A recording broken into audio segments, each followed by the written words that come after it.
So we're back. It's another day of mobility. And today, well, as you know, you don't need a warm-up when it comes to mobility. All you need is yourself a bit of floor space. Make sure it's kind of comfortable because we're going to spend most of our time on the floor. And yeah, let's get started. We got a 15-second countdown as usual. But we're going to start up on our feet. And we're going to go into a thing called a Kang squat, okay? So, you're going to start with your feet just over shoulder width apart.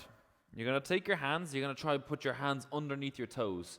Now, don't worry if you can't keep your legs straight when you do it. You can bend your legs, get your hands under.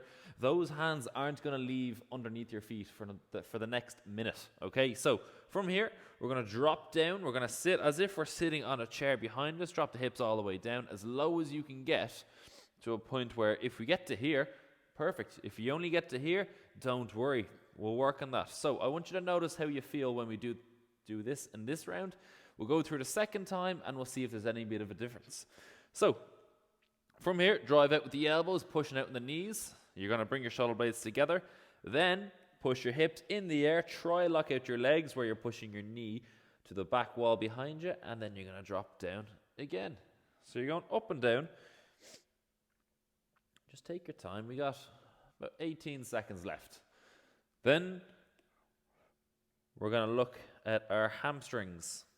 So that's the back of the leg. So this is where we feel the stretch. So when we push our hips up to the sky, we should feel a stretch in our calf, hamstring, our erectors, which are kind of our back muscles, and rest there. So this is where the mat's going to come in. So we got a minute on either side. What I want you to do is pick one leg, and I'm going to have my right leg on the ground, keep it straight. I'm going to bend my left leg up at 90 degrees. That's the starting position.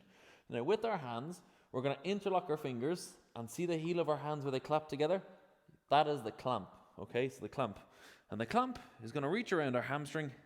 It's going to squeeze on to a bit of meat there. Try and find the hamstring, the muscle itself. So you're not just getting skin, or you're not just pushing the hamstring back into the femur, into the bone that's going from your knee to your hip.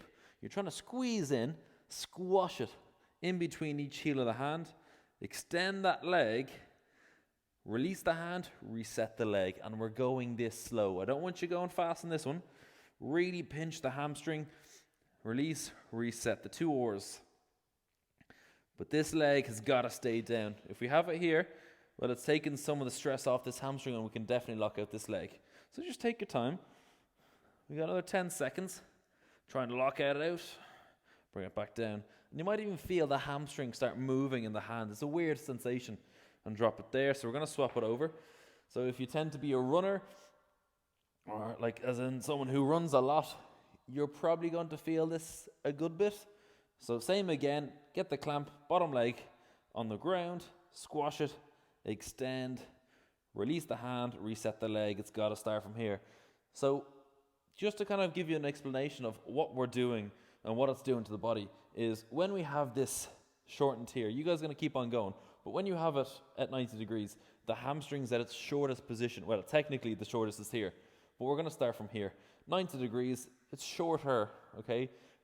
And we're clamping. We can clamp in the middle, we can work a little bit higher towards our knee, and we can work down towards our bum. And depends what part of the hamstring you want to hit. And say we hit, no, we're going to go middle.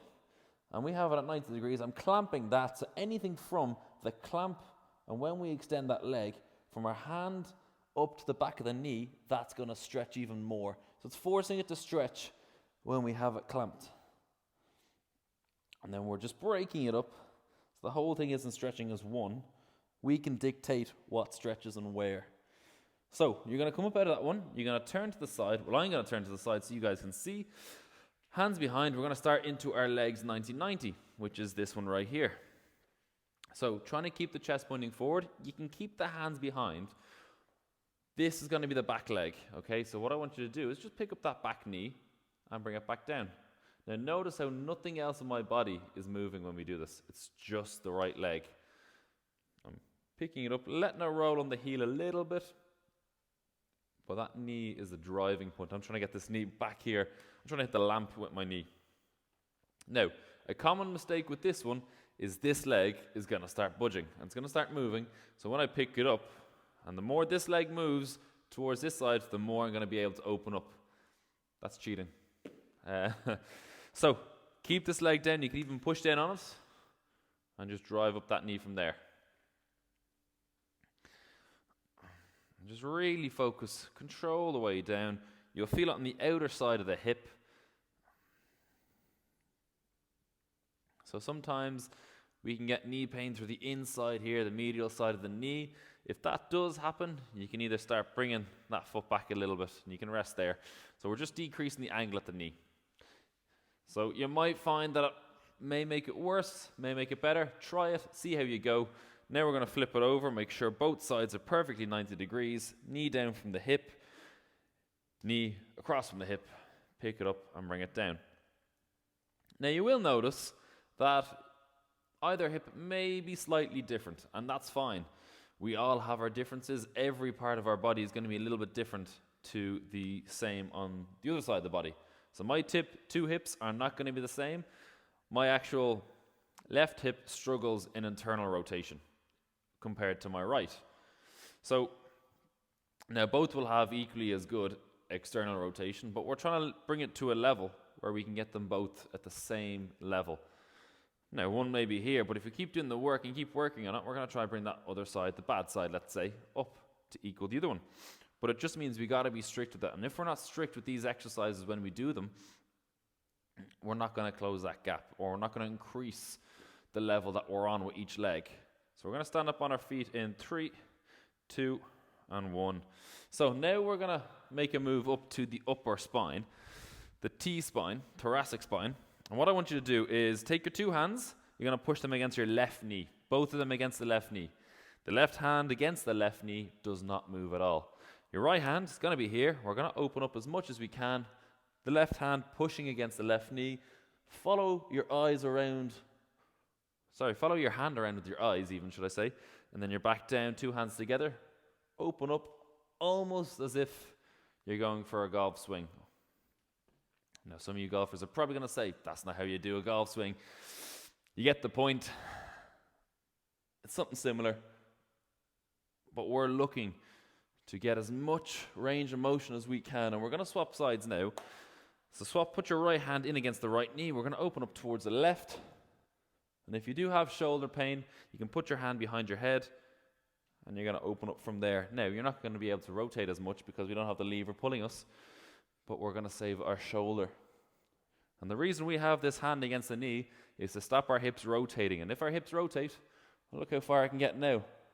So it's taking the same angle that I have with the spine. We're going to stay on our feet here. It's taking the same angle that I have with my spine the whole way through. I'm just adding rotation on the hips. But it's not testing the hips, so there's no point in doing it. So now what I want you to do, now that we've done everything, try your Kang squat again. So feet just over shoulder width apart. It won't be a huge difference, but you should notice something. So, hands underneath the toes. We're going to drop down into a squat. See if you can get your elbows inside your knees. You're going to drive out with your elbows against your knees if you can get that deep. Then you're going to push your hips up to the sky, push your knees back, and then we're back down again. So, our Kang squat's going to look at kind of opening up the hips. We have the external rotation here. And then when we brought our hamstring flossing in. We're still going to do it next time round after this. This is why we did our hamstring flossing, so we could get that one step closer to our lockout of our legs. And then we brought our legs 90-90, the external rotation in, because we're in external rotation here. So you can see how it all is relevant to each other. And there's no one exercise that fits all, because this exercise is great, but it's going to miss out on a lot of things like internal rotation. Okay, so you can rest there, you're onto your back. We're going to go into our hamstring flossing again, and we're going to see how different this was to the first round as well. So these are this kind of subtle differences, and that's only 7.5 minutes of work that we've done. And if you've noticed the difference, fantastic. If not, don't worry. It may mean that you might have to look at these exercises in a bit more detail than you have, or something else may be blocking you. But we covered kind of about 80% of it, let's say. Don't be disheartened if you haven't seen an improvement. Just consistency will always prevail.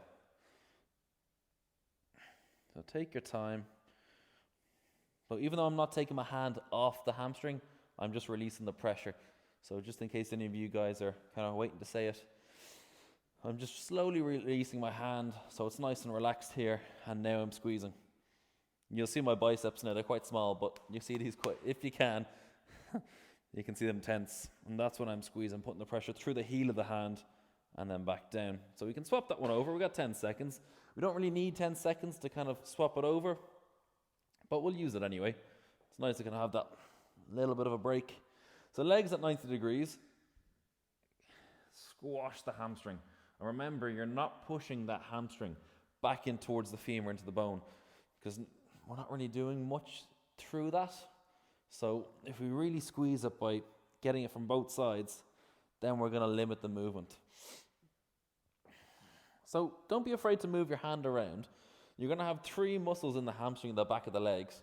So wherever you move it, you're going to hit somewhere new. And what I want you to do is try find a tender spot. If there is a spot that goes, "Ooh, Joe, that actually is a bit tender, it's a bit sore," try hit that spot again. You got 26 seconds to be precise left. And if you stay at that one spot, see how it feels at the end of that.